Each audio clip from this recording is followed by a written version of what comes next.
Hello friends, മറ്റൊരു വീഡിയോയിലേക്ക് സ്വാഗതം. ഇന്നിവിടെ പറയുന്നത് ബോൾസം ചെടിയെക്കുറിച്ചാണ്. ബോൾസം ചെടി വിത്തിട്ട് 60-70 ദിവസം കൊണ്ട് പൂക്കൾ വിരിയാൻ തുടങ്ങുന്നു. നല്ല കളർഫുള്ളായിട്ടുള്ള ബ്യൂട്ടിഫുൾ ഫ്ലവേഴ്സാണ് ഇതിനുണ്ടാവുന്നത്. നമുക്ക് ട്രബിൾ ഫ്രീ ആയിട്ട് വളർത്താൻ പറ്റുന്നൊരു ചെടിയാണ്. അതായത് വലിയ പ്രശ്നങ്ങളൊന്നും കൂടാതെ വളരുന്നൊരു ചെടിയാണ്. സാധാരണ ഗാർഡൻ പെസ്റ്റ് ഒന്നും അധികമായി അറ്റാക്ക് ചെയ്യാറില്ല. ഇങ്ങനെ പാർഷ്യൽ ഷെയ്ഡിലും വെയിലത്തും നമുക്ക് ഈ ചെടിയെ വളർത്താം. വളരെ കോമൺ ആയി കാണപ്പെടുന്ന ഒരു ചെടിയാണിത്. പല കളറിലും നമുക്കിത് ലഭ്യമാണ്. ഒറ്റ കളറിലും കാണാൻ പറ്റും, മിക്സ്ഡ് കളേഴ്സിലും കാണാൻ പറ്റും, പല വെറൈറ്റിയും കാണാം. അതായത് സിംഗിൾ പെറ്റലുള്ളത്, ഡബിൾ പെറ്റലുള്ളത്, അങ്ങനെ പല വെറൈറ്റിയും ഇതിൽ കാണാൻ പറ്റും. സോ എൻ്റെ കയ്യിലുള്ളത് 4 ഷെയ്ഡാണ്. ഇതൊരു എന്താ പറയുക, പീച്ച് കളറിനോട് ചേർന്ന് നിൽക്കുന്ന ഒരു കളറ്, പിന്നെ ഒരു റെഡ് വൺ, പിന്നെ വൈറ്റ്, വേറൊന്ന് പേർപ്പിളാണ്, ഈ പേർപ്പിൾ കളറും. അങ്ങനെ 4 കളറാണ് എനിക്ക് കിട്ടിയിട്ടുള്ളത്. എനിക്ക് കിട്ടിയ വിത്തുകളെല്ലാം ഞാൻ ഒരു ചെറിയ സ്ഥലത്ത് ഇട്ട് പാകി എടുക്കുകയാണ് ചെയ്തത്. അപ്പോൾ ഇത്രയും ഇതെല്ലാം കൂടി കാട് പിടിച്ച് കിടക്കുന്നത് പോലെ ഉണ്ട്. എല്ലാം കൂടി തിക്കായിട്ടാണ് വളരുന്നത്. കാരണം ഞാൻ ഇതിൻ്റെ ഇടയിൽ അധികം സ്പേസ് കൊടുത്തിട്ടില്ല.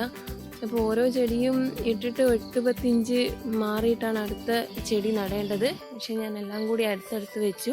പക്ഷെ ഇതൊരു ഭംഗിയാണ് കാണാൻ. എല്ലാം കൂടി വിരിഞ്ഞിട്ടില്ല, വിരിയാൻ തുടങ്ങുന്നതേ ഉള്ളൂ, പൂക്കളെല്ലാം ഉണ്ടാവാൻ തുടങ്ങുന്നതേ ഉള്ളൂ. ഇതിൻ്റെ മുന്നേ ഞാനൊരു ചെടി ചട്ടിയിലാണ് വെച്ചത്. അത് വലുതായി വളർന്നിട്ട് ചട്ടി കാണാത്ത വിധത്തിൽ വലിയ ചെടിയായി. ഇപ്രാവശ്യം ഞാൻ നിലത്താണ് നട്ടിരിക്കുന്നത്.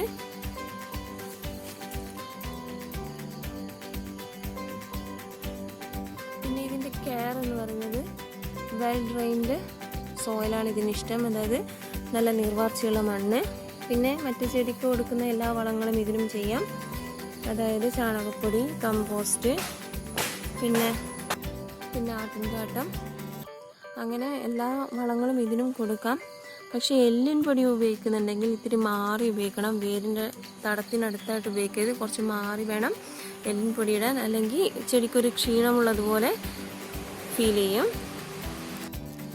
അടുത്ത ചെടി ഉണ്ടാക്കാൻ വിത്ത് പാകി മുളപ്പിക്കുകയാണ് ചെയ്യുന്നത്. വിത്ത് ഇതുപോലെയുള്ള പോഡിനുള്ളിലാണ് ഉണ്ടാകുന്നത്. ഈ പോഡ് പാകമാകുമ്പോൾ കുറച്ച് യെലോയിഷ് ഗ്രീൻ ആവും. ഇതൊന്നും മൂത്തിട്ടില്ല, ചെറിയ വിത്താണിത്, പാകമാകാത്ത വിത്താണിത്.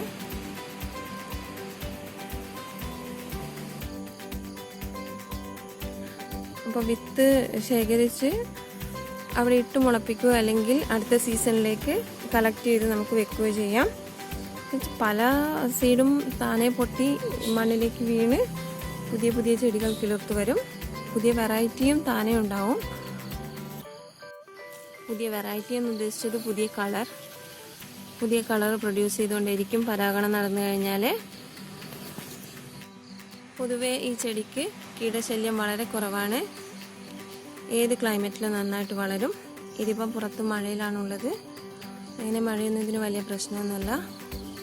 വിത്തിട്ട് 2-2.5 മാസം കൊണ്ട് നിറയെ പൂ തരുന്ന ഈ ചെടി എന്തായാലും ഗാർഡന് ഒരു അലങ്കാരം തന്നെയാണ്.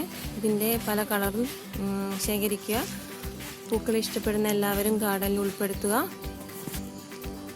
നന്നായിട്ട് വളരുന്നൊരു ചെടിയാണിത്. ഇതിൻ്റെ കുറച്ച് ചെടി ഞാൻ തെർമോക്കോൾ ബോക്സിലും വെച്ചിട്ടുണ്ട്. പക്ഷേ അത് നിലത്ത് വെച്ച അത്രയും ഉഷാറായി വന്നിട്ടില്ല. എന്നാലും നിറയെ പൂക്കളുണ്ട്, ഭംഗിയാണ് കാണാൻ. തെർമോക്കോൾ ബോക്സിൻ്റെ അടിവശത്ത് കുറച്ച് ഹോൾ ഇട്ട് മണ്ണ് നിറച്ചിട്ടാണ് നട്ടിട്ടുള്ളത്. ഇതിലിപ്പോൾ 4 ഷെയ്ഡേ ഉള്ളൂ എങ്കിലും ഇനി ഇതിലെ പോഡിലുള്ള വിത്ത് വീണിട്ട് അടുത്തൊരു ഷെയ്ഡും അല്ലെങ്കിൽ അടുത്ത പല കളേഴ്സും തനിയെ ഉണ്ടാവും. പരാഗണം നടന്നിട്ട് ഈ ചെടിയിൽ പുതിയ പുതിയ കളേഴ്സ് പ്രൊഡ്യൂസ് ചെയ്യും. പൂക്കൾ ഇഷ്ടപ്പെടുന്ന ആൾക്കാർക്ക് ഒട്ടും ആലോചിക്കാതെ തിരഞ്ഞെടുക്കാൻ പറ്റിയ ചെടിയാണ് ഈ ബോൾസം ചെടി. അതായത് ഇതിൽ നിറയെ ഫ്ലവേഴ്സ് എപ്പോഴും തരും. ക്ലൈമറ്റ് പ്രശ്നമില്ല, കീടശല്യം അധികമില്ല.